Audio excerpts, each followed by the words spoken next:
Okay guys, mapagpalang araw sa inyong lahat. At dito po dinadaanan natin yung mga bangka. Okay, ito po yung bangka na ginagamit ng mga isda para pupunta sa laot. Okay, so malalaking bangka po yan guys at napakatibay. So yung mga may-ari nito ay puro Emirati, hindi po ibang kasi dito bawal po talaga pag hindi ka Emirati. At lahat po dyan ay mayroon po silang lisensya na pwede po silang mangisda na galing po sa may-ari ng bangka. Okay, so yung panghuli nila ng isda ay hindi lang po isang bangka ang ginagamit, 3, 4, 5.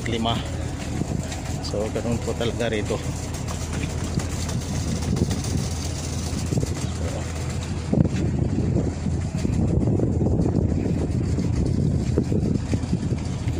Napakahaba pa ito hanggang doon sa dulo yung nila pagpaparada nila nitong mga bangka nila. Gaya nung dati guys na nandun ako sa Atsman, kasi sa malapit sa West Market mayroon pong mga ganito. So ay mga kaibigan din ako nandun at minsan namimigay sila ng mga isda. Okay, ito po yung mga fisherman, mga Tamil, India.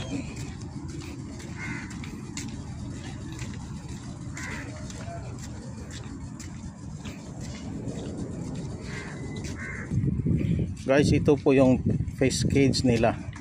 So lalagyan po ng tinapay dyan, kubos sa gitna, at papasok po yung isda dyan. Okay, so ganoon po sila manghuli ng isda. Hindi po yung talagang yung lampat din, pero sa lang,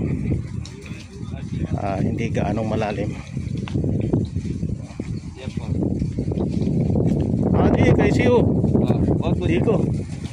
काम नहीं है अभी, छुट्टी? Okay guys, thank you po, hanggang salamat hanggang dito at maraming salamat ulit.